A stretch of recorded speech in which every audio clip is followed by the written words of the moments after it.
You were listening to a Nerd Room podcast, a member of the Star Wars Commonwealth Podcast Network. Be sure to check out more from the Star Wars Commonwealth on the web at starwarscommonwealth.com and take your first steps into a larger world.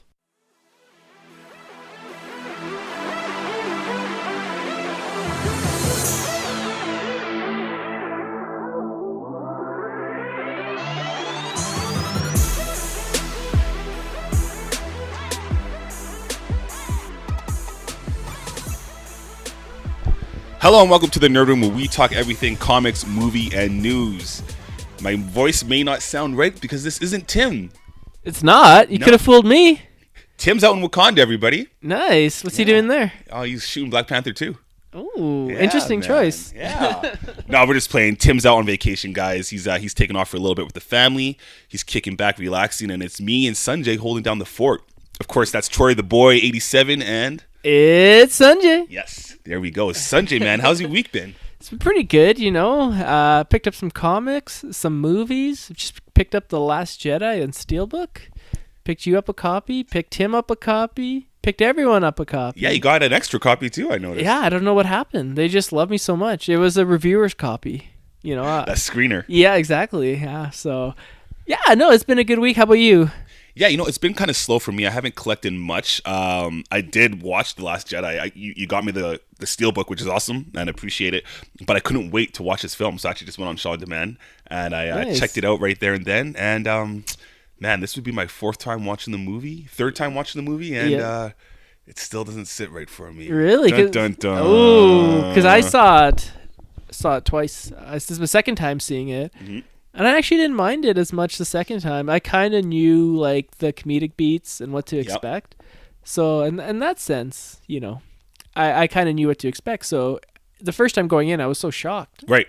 Like they're doing this, they're doing that. But now that I know, I still enjoy it. Oh, man, I wish I had your same mindset. You know, the score for me, though, in this film still works just as well. The score it might be one of my favorites coming out of the prequels. I think the prequels did amazing work, and obviously the original trilogy, you can't go wrong with John Williams' score, obviously. But Force Awakens, I love what they did there, especially Rey's theme. But going into Last Jedi, the score is top-notch.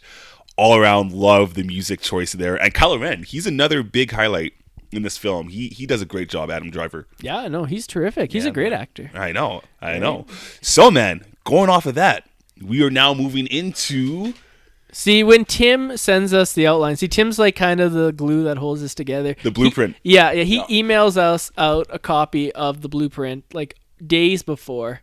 Me and Troy, without Tim, we just come in here. I scribbled it down on a piece of paper like on the way here. So, Tim, we need you back, man. Yeah, man. I mean, it's 2018, and we need everything on a laptop, printed out, ready to go. I'm sorry. We don't handwrite everything anymore. Speaking of 2018, you know, it's a pretty good year for movies, and I happened to watch a pretty good one on the weekend. Ready Player One. No, I can't remember. Is that on your list for this like fantasy draft that we've done, or is this on Tim's list? I think that was on Tim's list. But so you went and supported the enemy. Yeah, there twice actually. Yeah, but it was on my most anticipated list. I think it was quite high, like 4 or like 3. I know, because you're a big Steven Spielberg.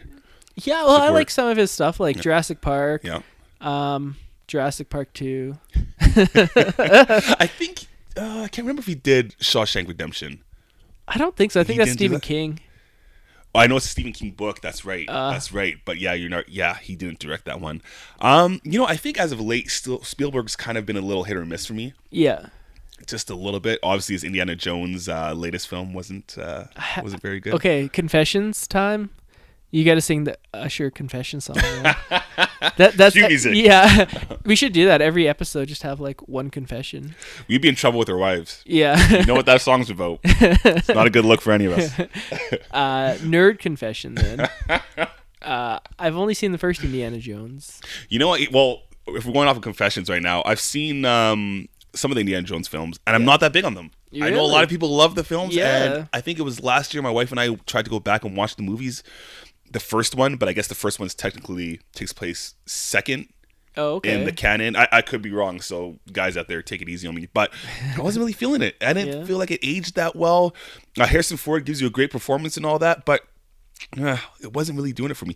I actually was a big fan of the Young Indiana Jones, the TV series, where Joaquin Phoenix's brother played the Young Indiana Jones, River Phoenix, I think. Really? Yeah, that was cool. That's cool. I remember they had like a cartoon of James Bond. It was called James Bond Jr. Do you remember that? I had the toys. Really? That was sick. Yeah. I think it was like James Bond's like a relative. It was his nephew. He probably has like a million illegitimate children. Think like, of all those Bond girls. Yeah. Let's be realistic here. It could have been any one of them. They just said he was like his nephew, so not like spare him. One of many juniors. Yeah, exactly. 22. Well, I mean, I guess they're making a new one. Bond 24? Yeah, Daniel Craig is back and Danny Boyle's directing. Yes, I did hear about that. Which one did Danny Boyle do most recently? He did Slumdog Millionaire. Yes. 28 Days Later. Sunshine, I think. He didn't do Trainspotting. Hey, that wasn't him. Was that him? I can't remember if it was. Anybody out there listening, please let us know. I probably butchered that too. If you're still listening to us at this point. But that's cool. I think after this though, they got to reboot it. I think after this, you gotta go somewhere else, go a different direction. Get us Idris Elba as Bond or Loki. Tom Hiddleston. Yeah, that'd be great. I'd be down for one of those guys playing Bond. That'd be cool. Give me that more suave, clean-cut Roger Moore Bond, because that's my favorite, is Roger Moore. Right. But I do like what Daniel Craig did. He gave you a bit of the both Roger Moore and obviously the Sean Connery. Right. So I'm up for either. When you say reboot, you mean like new actor? Like James Bond, they always just continue the storylines. They don't really build off one another. Would you like have like a first mission again with like Idris Elba, or would you, or Tom Hiddleston, or would you just be like brand new movie, just pretend this is the same Bond? I would kind of go. Well, I'd go brand new movie, and I think everybody has their own idea of who Bond is, anyways. Yeah. So you wouldn't have to give us an origin story. No. Just keep moving with the story, because I think, if I could be wrong, but I'm pretty sure Casino Royale is either the first book of the James Bond like whole franchise, or it is like the origin story of James Bond. So either way, like that's like where you start with James Bond is with Casino Royale. Yeah, I love that movie. So yeah, and Skyfall was dope. Oh, Skyfall was so good. Loved Skyfall. And even Spectre was pretty good. Yeah, I was. You know what? It was cool. It started off pretty nice, but I didn't really care much for the villain played by, how did I forget his name? The guy from Inglourious Basterds. Yes. I don't know how I forgot his name. He's huge. Yeah. He's huge. Well, if you remember his name out there, which I'm sure we will, like halfway through the episode. Yes. Yeah. So should we go to the grabs question? Of course, the grabs. I'm all about the grabs. All right, so you got to sing the theme song. My turn this time? Yeah. I don't have it in me. It's all you, Sunjay. Grabs granite. Grab granite. Question of the week. He's gonna grab you with his questions. Grabs granite. Sorry, Grabs. That should be your ringtone. I was at the gym the other day and some guy's ringtone was that 80s song, like, who could it be now? I love that track. Yeah, I thought that was hilarious. I know you can go higher than that, though. Because he hits that note pretty high. Yeah, well, you know, stay tuned later for Troy Unplugged when he gives his video. That's right. We're going to be shooting a video. Stay tuned. We got something special coming up for you guys, actually. So keep it locked here on the Nerd Room. Yeah. All right. So Grab's question. I don't know what he sounds like, but I assume he sounds like this. Okay. Here's the question for the week. Subject. While the cat is away, the mice shall play. Hello, Troy and Sunjay. With Tim gone this week, he entrusts the two of you to hold down the fort. In sitcoms, movies, and cartoons, this situation never ends well. My question is, what are your favorite not ready for the responsibility moments in TV, movies, cartoons, and novels? Has there been story arcs in comics that have the main hero step away for a brief time and let the secondary hero run the show to only have it go horribly wrong? Obviously, this can't be a singular character storyline, but how about teams like the Avengers and such? Secondly, who are your favorite sidekicks and why? Thanks in advance. And then he says, this question has no reflection on my faith in you both. Grabs. Grabs, my boy. Yo, Thanks so much for the questions. They're always appreciated here at the Nerd Room, and you just keep them coming in every week. Every week you challenge us hard, man. Like, how does he think of these questions? I like it. You know, he actually puts some thought in it. He's not just asking, like, what's your favorite color? I know. You know, he'd be a great interviewer. I'd love to see him out there on one of these cons and he's like Oprah. Maybe he'll interview you and then he'll make you cry like Oprah always does. So that's why he always writes in the questions, because he doesn't want to like interview us one-on-one and make us cry. Be in tears. Yeah. You know what? Kicking off right off the bat, because you did mention cartoons, I'm gonna go to one of my all-time favorite cartoons, and I think it's kind of underrated. Reboot.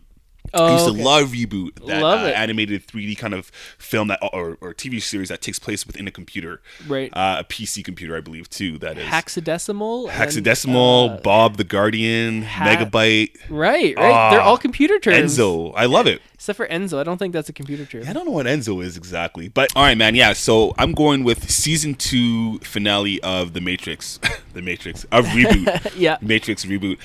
Basically, the season ends off with Bob going off to kind of sacrifice himself. Actually, he doesn't sacrifice himself. He goes off to fight Megabyte as they teamed up with Megabyte, and Megabyte turned on Bob and sent him off into the web.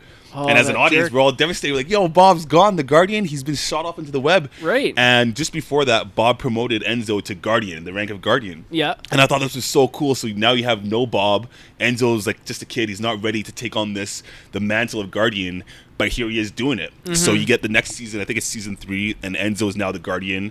He has some friends on the way, and he's been entering these games. You know, these games that come up with the big purple cubes. So cool. Such an imaginative show. Such a cool imagination. It's because you're starting up the game. Yeah. And Enzo's getting pretty good at this job of being a Guardian, and then he finally fails in this one game, which is a complete replica of Mortal Kombat. Oh, cool. And Enzo does the whole reboot and turns into like Scorpion, basically, and he's fighting somebody that's kind of similar to like a Mortal Kombat character, but he loses. Ooh. He loses the game. But just before this all happened, somebody, I think it's Mouse, hacked one of these icons so you could live, but you have to live within the game, so you'd no longer be on mainframe. And Enzo and his 2 other allies do that, and they fail.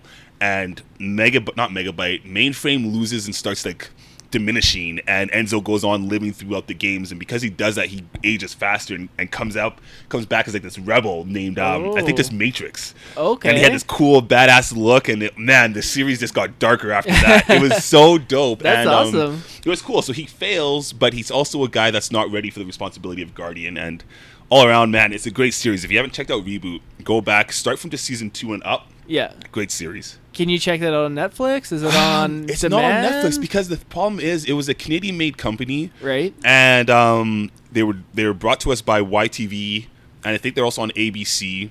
And something happened where the company just fell flat. They also gave us Transformers: Beast Wars. Oh, I love that show. That was my favorite show. So good, right? Right. It's better than the actual Transformers, in my opinion. I agree. You know, I didn't watch Transformers as a kid. I watched Beast Wars and loved it. So good. So good. So, man, I'm dying to hear. What's yours? All right. So I'm going to go cartoon as well. Nice. To perhaps the greatest cartoon of all time. All right. The Simpsons. Okay. Yeah. Running for 30 seasons now. Wow. So this is going old. This is going way back. So Lisa and Marge, Marge is kind of the glue that holds it together. She and Lisa go to clean some rocks because there was an oil spill in the beach, leaving Homer and Bart all alone to fend for themselves. And with the mother hen away, what happens to Bart? He ends up working at a burlesque house. I mean, that is comedy gold. It's so good. Such a good show. Marge comes back and she wants the burlesque house demolished. Everyone else makes that song. Like they put the spring in Springfield. And okay. Yeah, I know that track. Yeah. And then Marge ends up, demolishing it by mistake, and they don't want it demolished anymore. So then she goes to work for the burlesque house. It's a hilarious episode. It's gold. It's comedy gold. That's my favorite. Anything with Homer, when Mr. Burns goes to leave the power plant, and Homer's in charge. Yes. Those are great as well. Just pretty much anything with The Simpsons and anything with Homer. He's definitely it can go wrong, but yet he's somehow always in charge. It's a great show, and there's a reason why it's still going on strong. Yeah. 30 seasons. That's unreal. Impressive. Do you think the Nerd Room will reach 30 seasons? Oh, we're gonna make it for sure. Yeah. Everlasting. I'd be 60 years old doing this. That's crazy when you put it into like that context. That is crazy. Yeah. Holy smokes. Yeah, man. No, that's cool. I guess I got a little honorable mention to I go back to Dragon Ball Z. Okay, Dragon Ball Z, the anime, the manga. The main character is Goku. It's been so for quite some time, and Goku is another character throughout the series that makes a sacrifice during the Cell games. It's a big tournament where you have a bunch of warriors fighting, and Goku's always been the favored victor, but he ends up being weaker than Cell in this case, but he's also trained his son, Gohan, to be the next guy in charge. And Gohan has quite a big step on Cell, but he gets a little cocky while doing so, to the point that Cell gets another step over Gohan, basically the whole world, and Cell's about to blow up and destroy the whole world, but Goku does the honorable sacrifice and actually teleports himself and Cell to another planet, and they all blow up and they all die. But in doing so, Gohan lost his father for a big sacrifice because Gohan got a little too cocky with his powers. That's so deep, man. It's it's something else. So then later on, you get like 7 years that pass that Gohan is now become the main character, and he has to lead the world and do whatever for the Z Warriors, as they're called. Okay, yeah, okay. man. So that's a little cool one. Yeah, you got the Dragon Ball Z up there. Yeah, I got my Goku statue hanging high with season 1 of Dragon Ball Z with Vegeta on the cover. Love that show, man. Exactly what he said. Yeah. So anybody out there listening that knows a little thing about Dragon Ball Z, I know you guys feel me on that for sure. Yeah, that's a popular show. Oh, it's dope. Yeah, it's dope. I love that show. Favorite sidekick, man. Favorite sidekick. There's so many to choose from. You know, I mean, Robin's the easy one, but I'm not going to take the easy route. All right. You're not going to take the high ground? No. I'm going to, take the low ground. I'm going to go... Ooh, that's a tough one. Bucky is a good one. Bucky's a great one. Bucky from Cap. Yeah. I had a good one when we were just, chatting here. I know. And now I can't think of it. Favorite... Oh, yes, that's right. Speedy or Red Arrow. Young Justice. Love that one. Such a good sidekick. Why do I like him? Because he's like Green Arrow, but he's red. Yes. I mean, I like red more than green, so he's a little more badass. He has tattoos. He had a drug addiction for a minute. Yeah. But I think Green Arrow had an addiction as well, didn't he, at one point? I don't know. Can't remember. But I know Speedy had some kind of stuff going on. Yeah, there's that iconic cover when he's, trying to do heroin, and Green Lantern and Green Arrow bust in, and it's like, what are you doing? Yeah. Mm-hmm. Groundbreaking. Especially back then, because that was, 80s? That comic, I think early it was 90s? even 70s. Oh, damn. Yeah. So that's a pretty good one. Yeah. How about you, Troy? Favorite sidekick?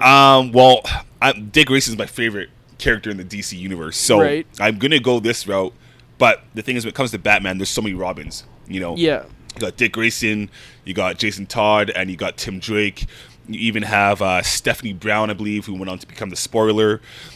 So many cool choices, and even obviously Damian Wayans, who's the most recent Robin. Carrie Kelly, Duke for a minute played with the mantle of Robin. That's right. But yeah, I'm gonna go with Dick Grayson. I think Dick Grayson is the ultimate best sidekick.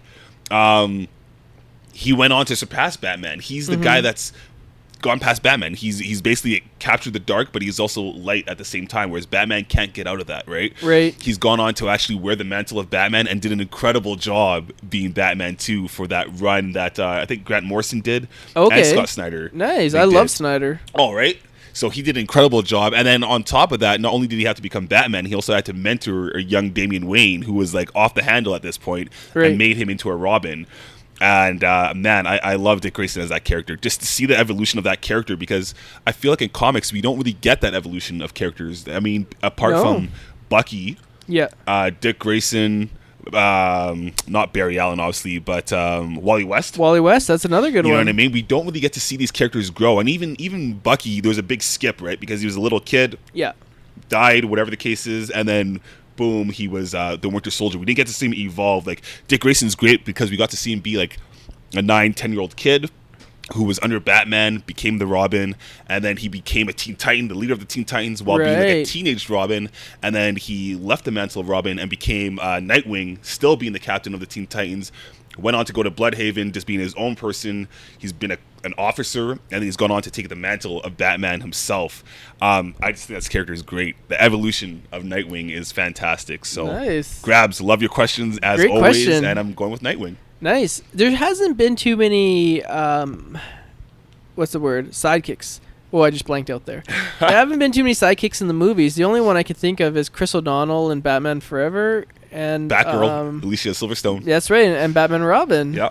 So, do you think they need to add those to the movies, or do you think they're gonna stay away from them? I think they definitely do. I know people are like, well, that's weird. How can you have a 15-year-old, 10-year-old kid being Robin? Well, I mean, we just had an incredible movie like Spider-Man Homecoming or Civil War. Right. Spider-Man 16 and Tony Stark himself headhunted him and grabbed him to, granted the kid has powers. So a little unfair, yeah. a little different. But I honestly don't see why, especially the universe that was established in Zack Snyder's world of the DCU, where we had, the mantle of Robin put up there. I don't see why we couldn't have had at least a 15, 16-year-old Robin been introduced. I know with Chris O'Donnell it's a little different because he was like a 22-year-old, 25-year-old. He's like a grown man, like being adopted. He's like, I'm fine, and then Batman's like, no, you must live with me. It's so weird. Yeah, that is weird. But I hope we do. And you know what? That Titan show that's coming out on TNT, I think. Yeah. They showed us the first glimpse image of Robin. I think it's Dick Grayson. Yeah, looks awesome. It's such a great suit. Mm-hmm. That's gonna be an amazing show. I think it's gonna go on DC streaming service. I'm definitely getting that service. Yeah, just me for too. The show that we love, Young Justice. Do you think it'll be available in Canada? A lot of times we don't get that. Like Hulu, we don't get up here. I think DC, something like DC Warner Brothers, they'd be out of their mind not to. Right? Yeah. There's 30 million of us, and we'll all get it, Warner Brothers, if you're listening. Yes. All right, so should we move on to our topic of the day? Yeah, man. Let's do this. Yeah. Tim normally does the transitions around here. Well, I guess we went from sidekicks to the actual heroes themselves. Well, to the biggest hero. The biggest hero of them all. Superman. Issue 1000 is dropping soon. Yes. Are you going to pick it up? Of course. Yeah. Of course. Brian Michael Bendis is heading this project. We got Jim Lee on the art. We got a bunch of different various artists and writers stepping on stage to do this book. Yeah, it's like an extra-sized anniversary issue. I think there's it's $9. There's several writers, several artists. This is a big event. Yeah, huge. The very first comic book to reach 1,000 issues. Action Comics. It started way back in the 30s. Yeah. Which is crazy that Superman, from pretty much the 30s until now, has maintained his popularity in the public's eye. He's always had something going on. Yeah. You know what I mean? It's crazy. And at the time when he first started out, there was nothing else like him. He was the first. He's the OG. Without Superman, you don't have Batman. Yeah. You don't have DC Comics, at least the superheroes. Yep. You don't have Justice League. You don't have the Fantastic Four. You don't have Iron Man. You don't have Spider-Man. You have nothing. Yep. And you could even argue maybe even Star Wars, because he started this whole space and superheroes stuff. And George Lucas, I'm sure, was influenced by Superman. I don't know him personally, but it's hard to imagine him not being, or at least something that he enjoyed, that created Star Wars, that was influenced by Superman. You know what I mean? Oh, for sure. I mean, yeah. I mentioned it earlier, going to Grab's question there. Dragon Ball. Right. Goku is an alien that's been sent to Earth to destroy it, bangs his head, and ends up becoming Earth's biggest savior. Superman, same kind of thing, similar. He didn't come to Earth to destroy it, but he came there becoming Earth's biggest hero, right? Yeah. There's definitely similarities there, and clearly inspired by Superman. Yeah. Do you think now he is still the top dog? Like, he is still numero uno, world's greatest superhero, the greatest of all time. Is he still number one? No. No, unfortunately not. Unfortunately not. And it's funny because I've become a bigger fan of the character in the last couple of years. Yeah. More so than ever. But I feel like, with comic books or just the world in general, they go up and down, whether it's dark. I think in the 90s, the big thing were anti-heroes. Right. It was Venom. It was Spawn. It was Punisher. These characters were cool because they walked that line of bad and good. Whereas Superman's always been the true blue, much like Captain America, right? Right. By the books, patriotic, doing the right thing at all times. Where we are right now, it's a little different too, because there's such a big influence of the MCU kind of movies, the humor of certain characters. People still like the dark characters like Blade and whatnot too. Spawn's on the verge of making a comeback. Right. So I don't think he's up there anymore. He's definitely in the top 10 for sure, but I don't think he's the number one. Yeah, I know. It's sad to say. I agree with you. Mm-hmm. Even in DC, you can say Batman is bigger than Superman. Definitely. I don't know what WB's deal is. I mean, if you look at Batman, okay, all his movies, they get so much press, and there's so many of them. Superman had Man of Steel, and then his sequel, Batman, joins them. There's no Man of Steel 2 yet. Yeah. Batman had the Nolan trilogy. It had the Tim Burton movies. So, he's more popular, but everything always starts with Superman. The first superhero movie, Superman the movie. Yep. The first movie in the DC connected universe, Man of Steel. Yes. So it all comes back to Superman. So even though he's not number one, he's still a very popular character. Oh, a huge presence. And it's unfortunate because I feel like they just don't know how to capture him on the big screen yet. We had Man of Steel, which I love. You guys out there listening, I always give high praise to that film. And I feel like what they did, the liberties they took with that movie is just fantastic. It wasn't your traditional Superman, for sure, but it's the Superman, I think, of the time that we needed. And there was some backlash, quite a bit of backlash. It was pretty divided, that film. And so BVS, unfortunately, didn't help brighten that character. Whether you like the film or not, it didn't really feel like my Man of Steel from the movie that we had before. It didn't feel like the Superman necessarily from the comics you might have been reading at the time. So that's cool, but Justice League, here we go. We get a complete 360 of the character. He's brighter. His suit's blue, like it's a proper blue. It's a nice color. He's powerful. He loves being Superman. He knows how to be Superman. Yeah. And that movie wasn't received as well either. And I'm not saying it's necessarily Superman, but it's just they're walking a really hard line of how to write this character and broadcast him in a way that everybody can relate to. Yeah. It's a hard. Whereas I feel like I think I said before in the MCU, they got Captain America down, and he is kind of like the MCU's Superman, at least in personality wise. Right. Yeah. You bring up an interesting point when you're talking about Man of Steel. The movie came out, and it was a little bit different. It was actually vastly different than the Christopher Reeves movies. And everyone that hated that movie, all the reviewers, all the fanboys said, that's not my Superman. He doesn't have the red trunks. He isn't saving a cat from a tree. He is all these like Americana apple pie things that he should be doing that people said. I don't agree with that, but do you feel like Superman is too iconic? He's been around for so long that everyone has their own take on what is Superman. And do you feel like the character can't move forward into the 21st century because there's so many people who read him or watched the movies as a kid that want him to stay the same?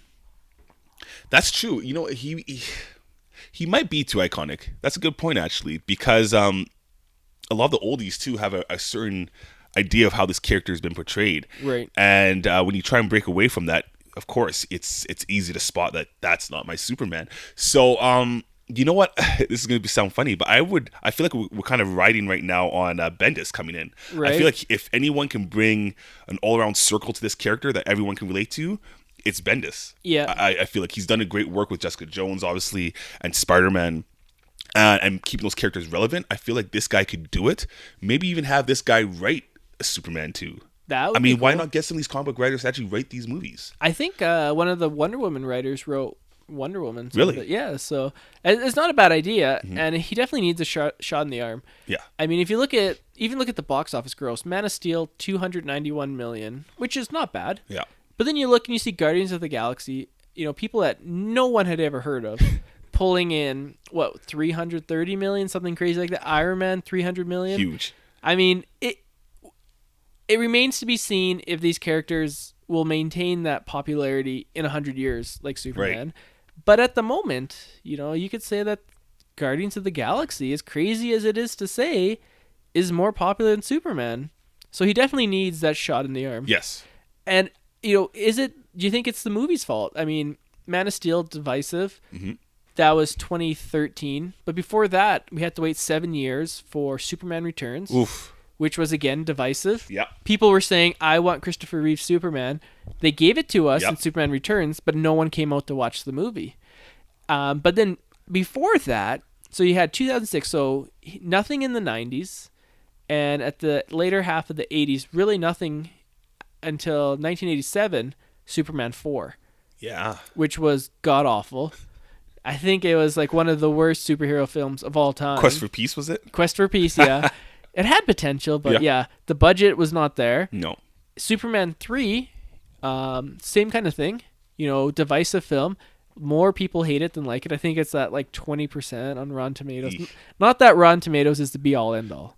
Good point. But it's been... I think Superman 2 is the last Superman film that universally has been loved by fans, critics, everyone. And that was also shot here in Calgary, right? That's right, shot in Calgary. There Superman 2, Superman 3, and Superman 1 shot in Calgary and surrounding areas. Shout out to YYC. Yeah. Awesome. Yeah. So yeah, it's been a long time. Whereas if you look at a character like Batman, the 80s movies from Tim Burton, the first two anyways, hugely received, and that was in the 90s. Yep. Then Batman Forever was actually pretty popular. Made a ton of money. Batman and Robin was the only stinker. And then they wait a while. They only wait like 7 years. And then you got the Nolan trilogy, which is bigger than anything right now, right? That's true. You know what the interesting thing, though, is with Batman is there was constantly a hunger for that character. Right. So whether it was the movies or the comic books were great. The toys were awesome. The animated series was fantastic. Yeah. Everyone and their dog was dressing up as Batman for Halloween. So, there was always that hunger for that character. Whereas Superman throughout the 90s, besides Death of Superman, I think there was a big pause on the character. Is always they kind of reversed roles. Is Batman starting things off? So we got the Batman animated universe, and then we got the Superman animated universe, right? And then we got the Justice League and all that stuff. So it's kind of Batman leading the way, and Superman was following, and then we saw that kind of linger for quite some time. Yeah, no, you bring an interesting point. I watch the Batman show every week. Oh, the animated TV. Oh, I loved it. Yeah. But the Superman animated series, I don't remember it ever coming on in Canada. I remember watching it. I remember Lex Luthor and all that. Lex Luthor's bodyguard as well. And it was cool. Yeah. It was all right. I remember I had the video of, I think it's like World's Finest. Yeah. They tried doing Oh, yeah, the team up. Exactly. Yeah, I have that movie. Yeah, it's great. It's like Luthor and Joker team up. So the animated series, he's falling behind in Batman on that. But the one thing that I think he is definitely king on is a live-action TV series. Oh, yes. Get to it. Yes. Okay, I know where you're going. So we got George Reeves, Superman, back in like the day. I think that's like the 50s or 60s. And then you go from him, and then you go to the New Adventures of Lois and Clark. Yes. With Dean Cain. I thought that was so Terry cool. Hatcher, right? Yes. Yeah, that was actually, I think that was my first introduction of the character, because that was going on in the 90s. And it was going on with the Death of Superman's comic book going on, and then Superman marries Lois Lane in there. So that was really cool. And then you got the one that everyone our generation remembers. You know the theme song. Oh, yeah. Somebody Save Me. Right. Yeah. Yes. So you got Superman in Smallville. So this is a not Superman yet, but it's Clark Kent learning how to use his powers in the small town of Smallville. Small town of Smallville. That sounds funny to say. And he's got a cast of all his characters, like Pete Ross. Yep. And then he's got Lana Lang. Yep. Lois Lane's in there. Yeah, eventually she comes in. Yeah. Yep. Lex Luthor, who's actually his friend. Best Lex Luthor we've ever seen. Michael Rosenbaum. So destroys good. it. He's such a good Lex Luthor. Incredible. Right? Yeah, and his dad. Oh, Lionel Luthor. Lionel Luthor. And then you got Ma and Pa Kent. Yes. Chloe. Yeah, that was a character created for the show. Right, that's right. Yeah, it was such a good show. I remember just watching the first episode and just being hooked. Because up until that point, really, people our age didn't have any Superman.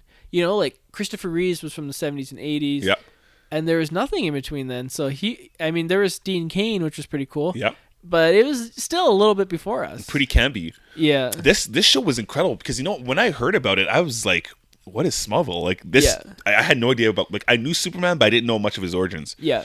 And I just thought Smallville was just some typical CW kind of Beverly Hills 90210 right. show. And I think it took me a while to get into it. Maybe about 4 years until but 2 years until I actually gave it a chance. And I went back and I watched all of them, and I was blown away how well they took their time with developing this character, keeping him in high school, the decisions he made. It was honestly, in some ways, it was like watching an X-Men film or a movie done properly, because you get this guy that's in high school who doesn't know how to use his powers, and he's going through puberty, but he's learning how to use his X-ray vision or his heat vision or how to run fast. I remember there's a great episode when he's on the football team.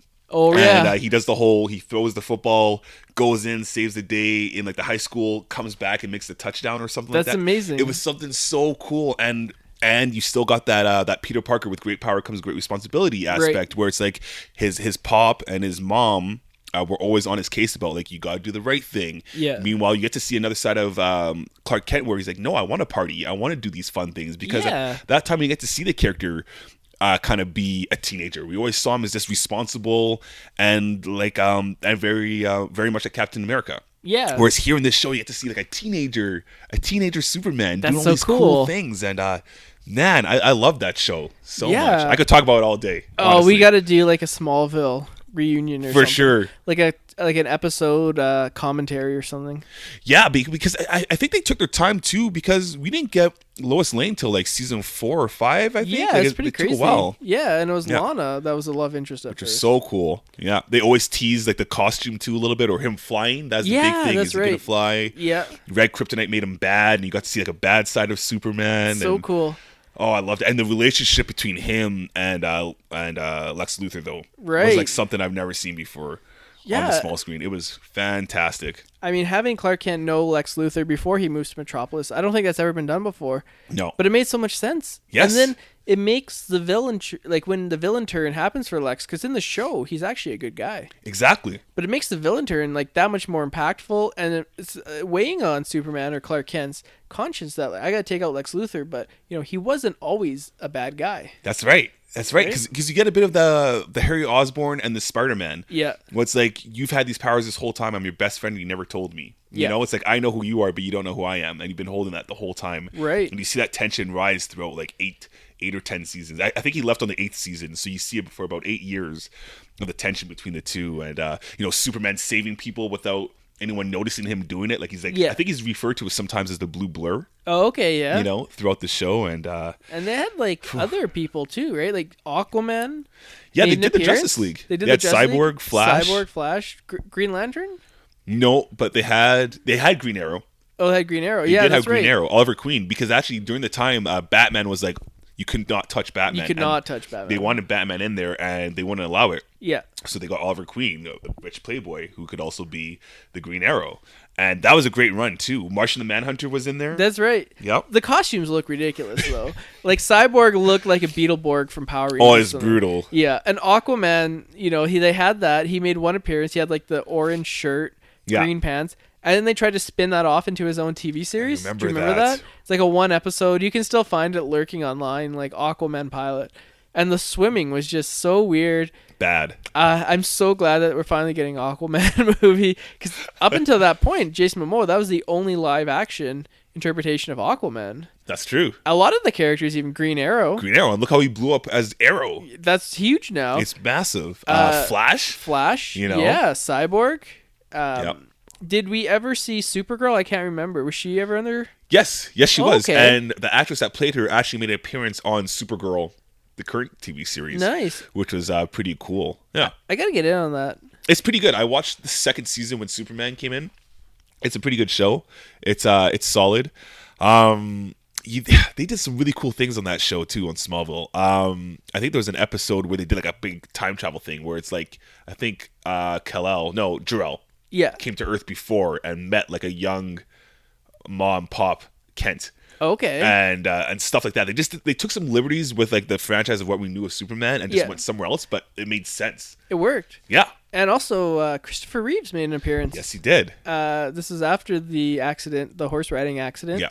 So he's in the wheelchair, but he's in there a couple episodes, and he plays an important part, like a professor. I think Dr. Swan. Professor Swan, I think. That like knows stuff about the Superman mythology and kind of helps Clark Kent. And it's like, I know who you are. I can help you. So that was really cool to see. This is one of the first times we get an actor who played the character come back in like a new interpretation. Yes. So that's really cool. I love Smallville. I gotta watch all this talking about it. I think I have like the first 7 seasons on DVD. So I gotta get like the last 3. And they had Doomsday in there as well. Doomsday played by Sam Witwer, who's also done some voice work in Star Wars Rebels. So okay. And wasn't it kind of like a cult? It wasn't like he was like this imposing force. It was weird because I think at the end of the day he was still the Doomsday we all know, but I can't remember his origin. I think it still was kind of similar. Oh, was it? I think it still was. He was sent to Earth somehow, and he's been there for a while, and he was introduced to like, I can't remember the whole thing, but I'm pretty sure he was there. I think he came the same time as Clark. That's why the age was the same. But yeah. I could be wrong, but there was a little something similar to the. Okay, I gotta check it out then, because I stopped watching after like 6 seasons or something. So yeah, because then he went to college and then he started working for the Daily Planet. Oh, okay, cool. They had that in there, eh? Yeah, they did. They did, and then he met obviously Lois which was pretty neat, and they developed their romance. So cool. Yeah. Well, one thing we're talking about Doomsday, Superman's villains. Yes. People always say Batman has the best villains, Spider-Man has the best villains. Superman's villains kind of very underrated, in my opinion. I think he has terrific villains. I mean, he doesn't have the Batman or Spider-Man rogues gallery, or even X-Men. Yeah. But he's close up there. I mean, can you name, besides those three, so he's got Zod. Yes, one of the best. Zod, he's my favorite villain. I loved Michael Shannon in Man of Steel. Right there with you. Loved Terrence Stamp in Superman 2 and Superman 1. And I don't know if he was in Smallville, Zod. Yeah, I want to say he was. Okay. Yeah, he was, because he took over Lex's body really a couple times, and that's why you'd see him and Lex fighting on the same level of a Kryptonian. Cool. Yep. Yeah. No, I'm with you. Zod is an all-time great Brainiac. Like, why have we not seen this guy on the big screen yet? Krypton, the latest TV series that doesn't actually involve Superman, but it's his great-grandparents or something? I think so, yeah. Yeah, and first time ever we see a live-action Brainiac, and he's going to take over, try to take over some city in Krypton. Kandor, that's it, Kandor. Okay. I think, well, that's the comic, so I don't know what he's doing in Krypton, the show, but he looks terrific. That is an amazing look. If they ever do a movie with him, Man of Steel 2 needs to have Brainiac. Absolutely. They absolutely do. No, Brainiac's good. Obviously Doomsday, but I also like as of late I've been liking Mr. Mxyzptlk. Yeah. Whoever can pronounce his name properly, props to you. Mxyzptlk, or whatever the case is. He's an interesting villain because Superman's one of his weaknesses is magic. Right. And I think it's going into the Rebirth line. You find out that Mr. Mxyzptlk has been like this other Clark Kent / Superman this whole time. Right. Is a cool, crazy twist that goes on throughout that whole issue run. But the cool reveal about the whole character is that Mr. Mxyzptlk in the comic books is the same Mr. Mxyzptlk everywhere else. This guy's been in like the real world, like our world. He's been in the movies. He's been in the cartoons. So anytime you see Mr. Mxyzptlk pop up, it doesn't matter if it's the DCEU or the Batman animated series. It's still the same character because he can travel through all different worlds, which I thought is really cool. Yeah. Yeah. That's really cool. Yeah, that's a good pull. Yeah. It's something different, right? You need Superman, he's so strong. You need villains that can challenge him other ways. You have Doomsday and Zod who can challenge him strength-wise. Yep. Then you have Luthor for intelligence. Yes. Right? It's kind of like the Unbreakable where you had Bruce Willis versus Mr. Glass. Mr. Glass, good right? call. It's like Luthor who's just a human. And in some ways Luthor is right. He's saying, why should we rely on this god when we should be relying on humans and our own strength and our own intelligence, and we're over-relying on Superman. Right. So you could see where he's coming from, because what if Superman decides to go bad?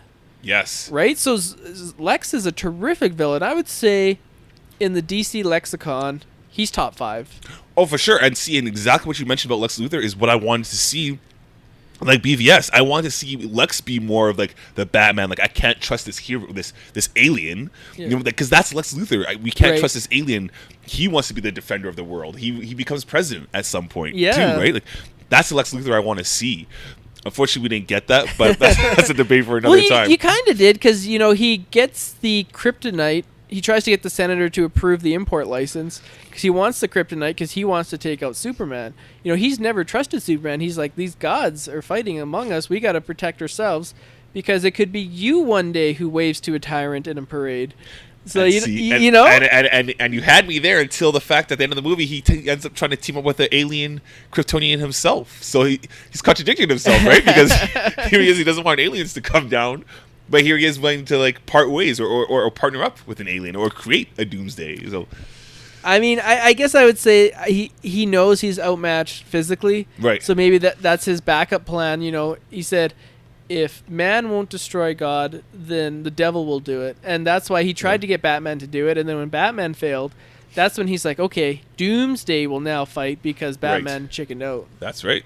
That's right. Martha. Yeah, such a brilliant line. Such a brilliant line. So, villains, you got Lex, you got Zod, Brainiac, Doomsday, Cyborg Superman is terrific. Oh, yeah, I remember that. Yeah. Yes, I remember Cyborg Superman. Very Fantastic Four origins where he goes into space, he gets shot by cosmic rays, and then he gets, like, melded with the technology or something. That's right. And then he like takes up Superman's mantle because he's mad at Superman for not saving him, and his family dies. So that's pretty cool. Mm-hmm. You know, there's big run on him with Action Comics. I think he was in 999. He's just the last one. Wow. So yeah, that's an important issue. So Yeah. I mean, Superman's villains are terrific. I think it's kind of weird though, because if you look at the movies, we've only got Lex Luthor. Yep. He's in 3 of them. Doomsday finally. Yep. And Zod, who's been in 2 of them. Superman 3, you had Richard Pryor and a giant computer, which I heard rumors online was originally supposed to be Brainiac, but then they cut the budget. So they're like, okay, we'll just make it a giant computer. That makes sense. I can see that now. Which would have been amazing. Oh, yeah. And then Superman 4, you have Nuclear Man, which I've never even heard of after that. So I think he was just kind of made for the movie. I heard he's meant to fight the Spider from Wild Wild West. That big. That's right. Yeah. He's meant to fight that in the Superman. Let's Dies, talk about Superman that. Lives. Yeah, the Nicolas Cage. Cage. What's Death it called? of Superman. The Death of Superman. Yeah. No, I think it was called Superman Lives, and then John Schnepp Right. from Collider made that The Death of Superman Lives. Yes, that's right. Yeah, so Superman Lives. We were meant to see that, and then they end up recycling that robotic mechanical spider and put it in Wild Wild West. Do you think if they made that movie with Nicolas Cage and Tim Burton directing, and like some of the concept art for Brainiac was terrific, Yeah. and say they make it and say it's like a great film, do you think, you know, Superman is higher up in the status and Man of Steel makes more money? Like, do you think this is a huge mistake that Warner Brothers missed out on a Superman film in the 90s? Like, because it would have broken up that time in between Superman 4 and Superman Returns. So we would have had, you know, what I think looked on paper at least to be a pretty cool movie, something different, and especially in the 90s. Yep. I think it was going to come out after Batman Returns. Right. And Batman was supposed to make a guest appearance in it at Superman's funeral. The same Batman? Yeah. Played by Michael Keaton. Yeah. Really? I think Keaton was supposed to be in it.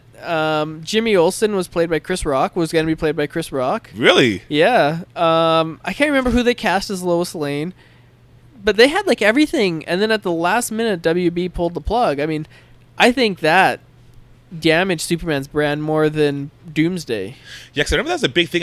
I thought we even got posters. Did we even get posters? I think we got some like some suit pictures to kind of show off the suit. Yeah. One of them was kind of taken at a bad time, so it looks really awful. But Yeah. then if you watch The Death of Superman Lives, they have like an updated picture of an actual test suit, and it looks terrific. Yeah. You know, I feel like we missed out on a Superman movie for sure in the 90s, but not that one. Okay. We definitely should have had a Superman movie in the 90s, but not necessarily Superman Lives with Nicolas Cage. But just because there's so many things I heard floating around about that movie, like one, the mechanical spider that he's meant to fight, two, that he couldn't fly. Right, yeah something they weird like stripped that. Down. So they stripped down his powers a little bit, and something about him needing the suit too, I believe. There's something going on with that suit. I think you're supposed to like wear like a black and silver suit, right? Or like a fluorescent suit that like gives him his powers back. Right, it was like some weird rainbow suit that like had these very 90s. Right, yeah. I don't know. I think it would have been cool. I just, you know, it seems weird because Superman, we always are hearing about rumors about like this movie's gonna have this movie's gonna have this. It seems like WB always meddles more with Superman than with Batman. Yeah, it's true. You know, like true. Just give it to a capable director, and it seems like the directors always try to put like their own spin on the character. I mean, this goes back to what we talked about earlier. Is he too iconic? Right. You know, and every director tries to like do something new, and then people backlash against that. That's true. So I don't know. Like, who do you think would make a good director for Man of Steel 2? Matthew Vaughn. Matthew I Vaughn. go Matthew Vaughn. I really would love to see his vision of what he's done with Kick-Ass, what he did with X-Men First Class. Right. I think he even did Eddie the Eagle. I think he did that one. Yeah. I think he did. I would love to see Matthew Vaughn's take on Man of Steel, because obviously he's proven before that he can come into a franchise like X-Men and give you a clean slate, you know? I would love to see him do that. If Zack Snyder, if they're not going to invite him back, it's sad. Yeah. Because I think he did a terrific job. But I actually liked what we got from Superman and Justice League. I mean, I love that Superman. I'd love to see Whedon take the character. Yeah. You know, he had an impossible task with Justice League. I mean, it's not his fault that some of the stuff happened with the movie. no director could have salvaged that. I mean, I love the movie. Yeah. But like the stuff that he had to put up with, like it's amazing that we got as good a film as we did.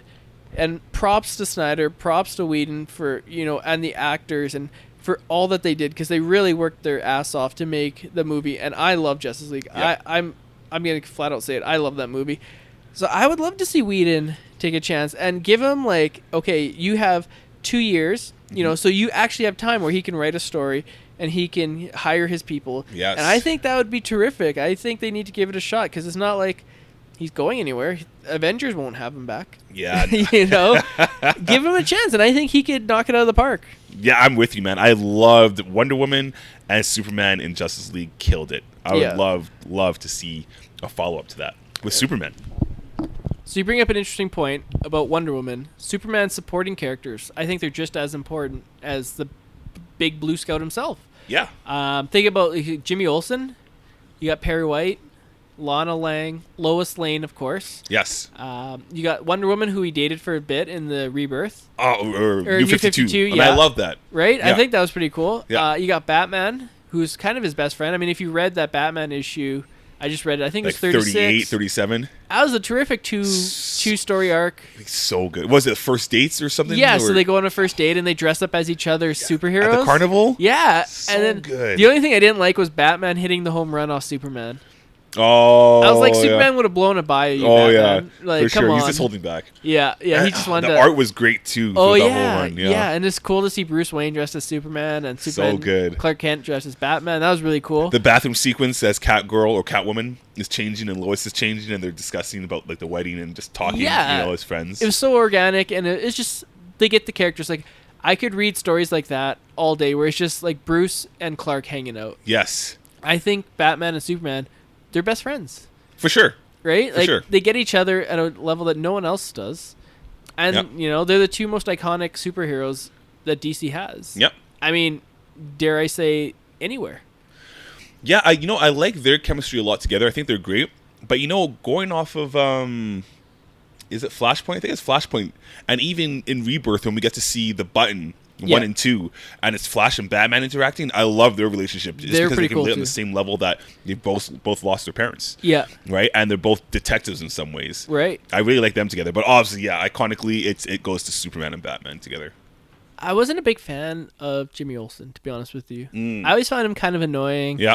I mean, he's kind of cool. It's sad that they killed him off in the DCEU so They quickly. wasted no time on that. Yeah. Maybe Zach feels the same way I do. Yeah. But I just found him kind of like the little kid who's like, "Hey, Lois," and like he's working at the newsroom. He's like so peppy and stuff. Yeah, I've never really liked him. Even in the New 52 run, when I jumped in halfway about issue 30s and up, and I found them to just be pretty flat. There was a point, when Superman was losing his powers, Jimmy Olsen finally found out who Superman was, and didn't really care for the character. Yeah, no. Perry White's pretty cool. Yep. But he doesn't really do much anymore. He's just kind of there. Yeah, bring back Pete. Pete. Oh yeah, Pete Ross. Yeah, he's in Man of Steel, and he's in Batman v Superman. He goes to the funeral. Yeah, that's right. He works at the IHOP. The product placement in Man of Steel is my biggest gripe of the movie. But yeah, his supporting characters, they're pretty iconic too in their own right. Especially Lois Lane. She had her own series for a long time. That's right. And then it was weird because you got two Lois Lanes in the Rebirth line. And she was Superwoman or Supergirl at some point. Oh yeah, remember she that? get They like gave her powers. Yeah, it's kind of weird. And then you got Supergirl and Superboy. Superboy is kind of now a clone or something. Is that how it is? That was the Young Justice version. That was the Young Justice. So that's Connor Kent. Right. Who is half Lex and half Clark Kent. Oh, okay. So he's the clone, yeah. So I know which one you're talking about. But Connor Kent hasn't been brought back yet in the New 52. He wasn't even in the New 52. Okay. As far as I'm concerned. And he hasn't been back yet in Rebirth. So we do have Superboy in Rebirth, but it's actually Clark Kent's son. Oh, okay. It's actually his son. And he's about the same age as Damian Wayne, a.k.a. Robin. So they actually have a spin-off comic together. I think it's being canceled, but the art is fantastic. And I think I heard the story's okay, but it's Robin and Damian Wayne. They team up together, and it's called Super Sons. Oh, right. John, right? John Kent. Yeah. John Kent, after Cool. his grandfather. Nice. Right, Jonathan. Right. So it's pretty cool. He's also alongside Superman a lot in the new, I want to say New 52, in the Rebirth line. it's the big three is Superman, Lois, and John Kent through, because he's kind of discovering his powers, much like Smallville. Yeah. Actually, he's discovering his powers and whatnot. He actually, unfortunately, heat visioned his dog Oh, on really? the farm in the early issues of Superman Rebirth. But yeah, he's okay. He's cool. But I heard there's a big demand for your Superboy you just mentioned, Connor Kent. I heard there's a big demand for him to come back. Okay, that'd be pretty cool. Yeah, definitely. And Supergirl, I mean, she had the movie. Yeah. The TV series, so I think she's pretty big, as compared to like Robin. I think she's just as popular now. Oh yeah, especially with the TV show. Oh yeah. So that's pretty cool. Hopefully, they bring her into the DCEU. Well, they had their chance, right? Because there was that Spin comic going into Man of Steel, where she arrived to Earth about 1,000 years before Superman did. And then in Man of Steel, obviously, when he goes back to his spaceship, there was the empty vessel. Right. It's been opened, and that's hers. That's actually hers. Where the heck is she? Right. There was that rumor going on for a while that maybe she's the first Amazonian, and I thought, whoa, if DCU is going this direction, my mind's blown. This is going to be awesome, They didn't go that route. Yeah, I'm actually kind of glad. I like how they kept it where they're like the gods, like the women of the gods, and they're sent there to protect man and stuff. That's true. But yeah, that would have been cool. I mean, they gotta bring her in. She's so big now. Yeah. And the Justice League needs more than one woman on it. You know what Definitely. I mean? Like Wonder Woman's lonely. Bring on Supergirl. Yeah. Who would you cast as Supergirl? Yeah. It's a tough casting. That is a tough casting. Because this is my favorite movie of the year for 2017, that is Blade Runner 2049. The actress that plays the AI, artificial intelligence, kind of like love interest. Oh, okay. I forgot her name in the movie, but bring her along. I'd like to see her be Supergirl. Is she young? Older? Oh yeah, she is young. She doesn't look like she's anything more than 25 tops. Because like Supergirl is always, even though she's older, she's always younger. You know what I mean? So like she left Krypton at like when she was still a teenager, but then something happened with her ship. So by the time it came to Earth, Superman was already an adult. That's right. So she's kind of so she's younger, but in Earth terms, but she's actually older. Yeah. And because she spent more time on Krypton, her powers developed more, so she's actually stronger than Superman. Right. So you'd have to cast someone young. So yeah, that's a good choice. Yeah. Because I think even in the New 52, she got a hold of the Red Ring. There's a minute where she went kind of crazy. Oh, she got the Red Ring. Red Lantern, right? Right, yeah, right. Yeah. Yeah, so. No, I'd like to see her in. And, the other people, everyone else is there. Who would you cast? Oh, jeez. It's a tough one, eh? I know. Yeah. I'd probably go Emma Stone. That'd be kind of a cool Stone, casting. Yeah. Bring her along to DC. She turned down Cheetah. Maybe she has eyes on a bigger prize. Yeah. Who knows? That's actually a good call. Oh. That's that classic looking animated version of Supergirl I see in her. Yeah. Yeah. Cool. So Superman, he has so many looks, so many costumes. Yep. He has the trunks. He had the S that started off as like clearly an S. Nowadays, it's the alien symbol of Krypton, which stands for hope. Yep. I think Mark Waid brought that in, which is cool and it makes sense. Yeah. You had live action, you've had cartoons, you've had comic books, you've had everything. Give me your favorite comic book and your favorite live action Superman costume. Oh, for costumes. So for comic books. And overall look. Okay, so I'm going to get hated on big time. When it comes to the costume in comic book form, I really like the New 52. I know a lot of people like, what? With the collar? Armor? With a collar? Yeah. He doesn't need armor. Calm down, it's all right, because it's a cool look, man. It looks cool. You know what it is? When I was first introduced to it, it was the Jim Lee art. Whenever Jim Lee did everybody for that panel of the Justice League, from Cyborg to Green Arrow to Superman and Batman, obviously. So I like that one a lot. But I think for right now, it's his most current one for Rebirth. Yeah, they've changed his costume I think 2 or 3 times in Rebirth, but it's basically looks like the basic Superman costume, but he doesn't have the red trunks. And they got rid of those gauntlets that he had at the beginning of Rebirth. Yeah.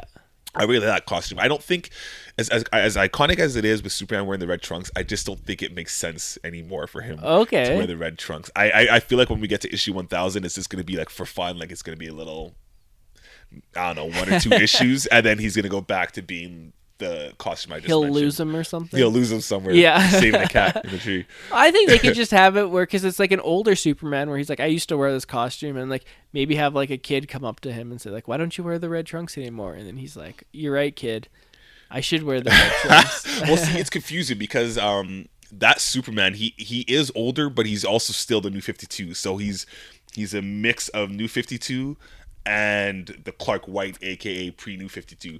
They just been put back together. So it's really weird, the whole thing. Yeah. So he would have some memories of him wearing the red trunks. Yeah. But the world that he's in wouldn't necessarily. Right, that's true. So I don't know. I don't know if he's gonna go to the circus and he sees like the old school strongmen and they're wearing like the trunks on the outside, and he's like, hey, okay, I can be a strongman. I don't know. Did you like when they split him into the red and blue after the death?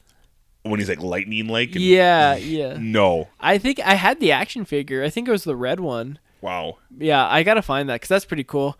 I think even in the JLA run from Grant Morrison, he's in the all blue, and he does something with the moon. Like, it's the only cool Superman blue moment. Check it out. It's like very early on in the Justice League. But for comic books, I'm a big sucker of nostalgia. Yes. I'm gonna go 90s with the mullet. Boom. And the trunks. I love the mullet. Superman's hair is too short. He needs to grow it out. It was so sick when he had the mullet and he had the split curl. Oh, man. I love that. He needs the mullet back. It was so cool. And the long hair. So 90s. And he was so jacked because back then in the 90s, that was all the rage, Oh, yeah. Rambo, right? Right. You had to have a mullet. You had to have a big chest. Right. If you didn't have like an 80-inch chest, you were weak in the 90s. And lots of pouches. Yes, yeah. Deadpool, Cable, yeah, X-Force. Yeah, I love that's my Superman. Whenever like someone's like, "Who's your Superman?" That's my Superman. Did you like the black costume? Because that's a big thing. Oh yeah, when he comes back. Yeah, I do, but he doesn't have a cape. He needs a cape. Superman must always have a cape. Yeah, I liked it when he came back. So again, this goes back to like this weird current Superman, how he's also the rebirth Superman, right? But he's also the pre-New 52 Superman, and he uses that costume again, the black one. Yeah, doesn't have the cape, and he goes by Clark White. Oh, okay. That's his name. So while he's like in the background, you still have the New 52 Superman running around doing his thing, and he had the beard going on, but he had the short hair. Oh yeah, that was a cool look. I like the beard. I like the beard. Yeah, I like it when he did it in Man of Steel, when he's like on the fisherman boat. Right, I like that. And you actually reminded me, he does wear the black costume in Man of Steel when he's having that dream that Zod's telling him. And he's falling in through all the skulls, and he's in Smallville. Oh, you can see for a brief period he has the black costume and it has a cape, and they actually made one action figure of that. So if you can find it, it's very rare now. Wow! And if you can find it, pick it up because it's amazing. Wow! Yeah, so that's really cool. Mm-hmm. Damn. Yeah, I mean, I like it with the cape, but in the comics he never has the cape. Yeah, it's actually, speaking of the cape too, Action Comics New 52. When he has like just a blue shirt, has the chest, he has like slightly rolled up jeans on, and he has like a little cape. Yeah, I thought that was cool too. Yeah, that was like Grant Morrison. I think it was Grant Morrison's, and he had the boots. Yeah, and I think it's a Brainiac run when he like takes on Brainiac. Yeah, because that's when they depowered him, right? Or he still hasn't used his full powers yet, so he can only leap over high buildings, kind of like the classic Superman. Yeah, it's very like 30s. Yeah. So what's your favorite live action costume? Live action costume. I'm going to go with Justice League. Yeah? I'm going to go with the Justice League with the bright blue, got the red, and obviously it still looks like the Man of Steel one. Yeah. It's just more vibrant colors. I love that one. I think that one's good. If you're going classic-wise, I think Superman Returns looked pretty good. That was pretty cool, yeah. I mean, okay, so you said Man of Steel, but I gotta show Christopher Reeve some love. I love that. I love that the first one when he has the trunks and it just looks so iconic. And Christopher Reeve is such an imposing figure and he fills it out perfectly. Yeah, that's classic Superman. I love the Man of Steel costume. Don't get me wrong, and it fits so well with what they're doing with the DC Connected Universe right now. Yeah, but Christopher Reeve, I mean, how could you go against that? You know what? Going with the Christopher Reeves, if you really want to see a really good look at that costume. Find the Hot Toys. Find the Hot Toy version of the Christopher Reeves original Superman. It looks great because they made him just slightly more muscular, but he still looks just like the Christopher Reeves that we know. It's a great looking Hot Toy. Yeah. I think it's pretty old now, but it still holds up today. Awesome. So, yeah, if you like that costume, just Google it. All right. Yeah, I will. Yeah, definitely. Cool. Definitely. We covered a lot here, Superman. Superman all day. Loving. he's the one character that he's touched all our lives, you could say. He's been around. The thing that's really cool about him is like, if your dad was into comics or your grandfather was into comics, they've read Superman, and it's that lineage of passing it down. My dad was a huge Superman fan, and that's kind of how I got into the character. So it's really cool. I'm gonna pass along that. Hopefully, my daughter's into Superman, but I'm gonna try my best to make her into the character. Yeah. It's the one character that you can't really argue with Superman. Like he's always right. Yeah. He's the OG. I just love Superman. But we don't really get a chance to talk about him. He's kind of. Kevin Smith brought up an interesting point on his Fat Man on Batman podcast, saying, for a while there, Superman was relegated to the Mickey Mouse of the DC universe. Where Mickey Mouse was the first. He came along to Disney. He built the house of Disney. But he doesn't have any movies anymore. Right. He doesn't sell movies. He doesn't move merchandise as the Frozen does or stuff like that. That's right. Shoot. So Superman was kind of relegated to that. And Man of Steel, in my opinion, brought him back into prominence. Right. So hats off to Zack Snyder for that because, they tried. And I don't know why, why did we have Batman or Superman Returns bomb so bad? Like, it wasn't that terrible. But, that thing, like, bombed hard. It bombed hard, because I think it was a good film, not a good Superman movie. And when you go and watch a Superman film, you want to see Superman. You want to see him do more than just save a plane. And don't get me wrong, that scene when he brings down that plane is awesome. In the ballpark, too? Yes. Right? Yeah, it's so good. Yeah. Yeah, I mean, that movie should have been huge because, like, Bryan Singer was just coming off the first two X-Men films, which were amazing films. And, I had such high hopes for that movie. And it came out, like, a year after Batman Begins. And they're supposed to build this, like, connected universe back then. And unfortunately, it didn't work out. And Brandon Routh was great. I loved him. Yeah, I mean, I'm so happy that he got secondary work as the Atom in Legend of Tomorrow because I think he's a terrific actor. Yeah. And he was kind of, like, blacklisted there for a while because everyone just remembered him as Superman that failed. That's right. But it wasn't his fault. No, I still actually think he has the best look of Superman. Mm-hmm. He really just captures that whole aura of Superman. Oh, yeah. It's very, like, Christopher Reeves-like. Yes. Yeah. Do you have any comic stories that stick out when reading Superman that you want to recommend? As of recent, check out Max Landis's American Alien. Which is a cool I heard spin. That's cool. It's cool. It's a cool spin. I think it came out late 2016. It's a cool spin on the Superman character. It's about 6 issues. Each issue features different artists on the book, and it gives you like his origin story of Superman. He even goes toe to toe with Lobo in the book. He it's really cool. There's a scene I think when he's on a boat as a teenager, maybe a little bit older, and everybody thinks he's Bruce Wayne. And he lives it up for a little bit, being like, okay, sure. Because if you really think about it, Bruce Wayne and Clark Kent have always kind of been drawn similar. Right. It's very easy to get those two mixed up. Yeah. So he plays it up, and then he meets Oliver Queen on the boat. Cool. Yeah. That's pretty cool. Yeah, he meets Oliver Queen on the boat, and I think he's like, yeah, Bruce, like, what's going on? Like, I think they're kind of like talking as if they know each other, and Clark Kent just plays with it. Like, sure, I'm going to live it up for a little bit. That's cool. It's a really good book. Max Landis, I think, is pretty cool. He's a great writer. He did Chronicle. Oh, okay, yeah. Yeah, and he did Bright. So anybody out there that likes the Netflix movie Bright with Will Smith? Oh, okay. I believe he wrote that too. So that's a good book. I also like this one run mid New 52 where Superman takes on some other kind of alien. I can't really go into too much details because it's been a while and I kind of forgot that. Was that the Jeff Johns one?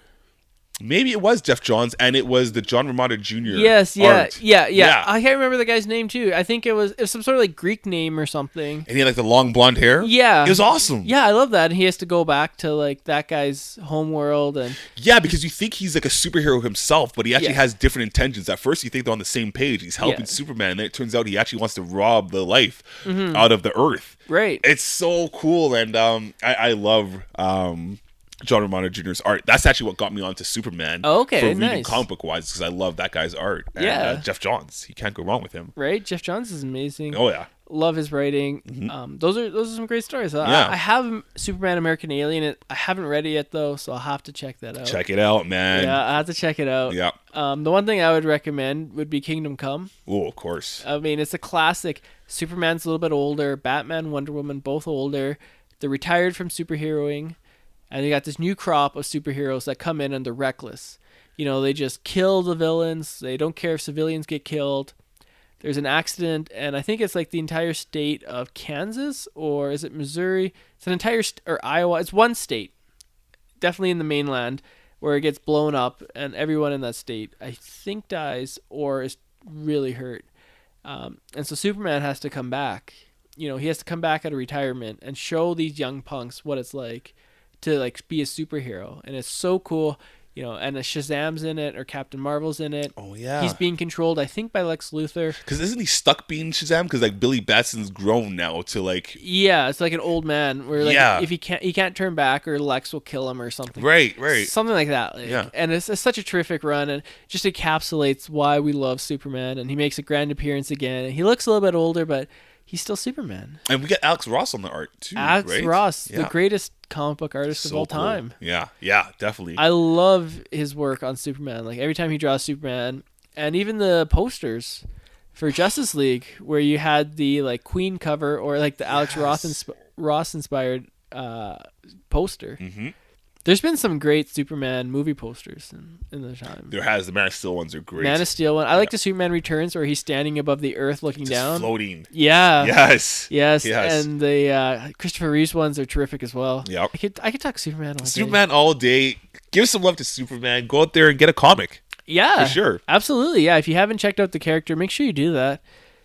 See what all the hoopla is about. 1,000 issues, that's just quite an achievement. Yeah, man. Unfortunately, it's come to that end of Superman talk. I hope you guys enjoyed it. I mean, shoot, we could talk superheroes all day. And if you guys like this kind of stuff, let us know. I mean, we can totally go in on just one individual superhero and talk about them. Today, obviously, we did so just because we have the big Action Comics 1000 coming up, and we thought, well, what better way to do it than just talk straight Superman with two DC knuckleheads like us. Yeah, I think next time we need to do is Aquaman. Man. Yeah.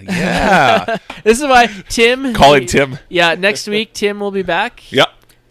Tim's holding down the fort. Yeah, absolutely. Tim, hopefully you're having a great vacation in, I don't know, is he Florida? Is he I think California? He's in Ontario now. Oh, he's in Ontario now. He's a globetrotter. Yeah, man. He's all over. I know. All over the map. So you guys have a safe journey. Yeah. Look forward to you coming back, and I'm sure the rest of the viewers do too. If you guys want to email us, you can always email us at thenerdroomrm@gmail.com, I believe. Or you can always get at us on the website, which is thenerdroom.net. Which is cool. Right. Plenty of cool things going on there. Lots of cool articles and all that kind of stuff going on all over at the website. Yeah. Or you can reach us on Twitter, Facebook, Instagram, Snapchat. YouTube page. Check out, yeah. Here's your chance to plug it, man. What do we got on YouTube? So if you're in YouTube and you're like, hey, I like movies, but I don't want to buy them, but I want to see someone else buy them, check out my YouTube video where I go through all my weekly pickups. Just did my top 10 steelbooks of 2017. Justice League made it in there. Superman's on the cover there. You have to see my video to see what was number 1 or what was number 10. But yeah, every week I bring down all my weekly pickups, and I try to show a little bit extra at the end, like a top 5 list or something that doesn't really fit in the nerd room. Like maybe I'll do a top 5 musicals list. Nice. You never know. You never know. Stay tuned. Yeah, man. Absolutely, guys. And what about you, Troy? What are you up to? Are you going to plug anything here? Be on the lookout. We got the Nerd Room Detour is going to drop soon. We got the MCU retrospective series that's popping. And then once that ends, guys, we're going to be transitioning into the Dark Knight retrospective series, which will be pretty cool. So we'll get your Batman fix. As always, we got the Nerd Room coming at you guys constantly every Thursday. And I might drop a video here or two. I might try and, follow in Sunjay's footsteps. Maybe show off my Nerd Room. A music video? A music video. Yeah. We'll see you guys. But as always, guys, thank you so much for joining us today here at the Nerd Room. And we are out. This has been a Nerd Room podcast production. You can find our hosts, Tim, Troy, and Sunjay on Twitter at TheNerdRM, TroyTheBoy87, and Sunjabby. For more content from the Nerd Room, check out thenerdroom.net. And don't forget to subscribe to the Nerd Room on iTunes, Podbean, and YouTube. Be sure to head over to StarWarsCommonwealth.com to find more podcasts in the Star Wars Commonwealth Podcast Network, including Talk Star Wars, Tumbling Saber, Generation X-Wing, Rogue Squadron Podcast, Skyros Podcast, and San Diego Sabres. Follow the Star Wars Commonwealth on Twitter at SW Commonwealth and take your first steps into a larger world.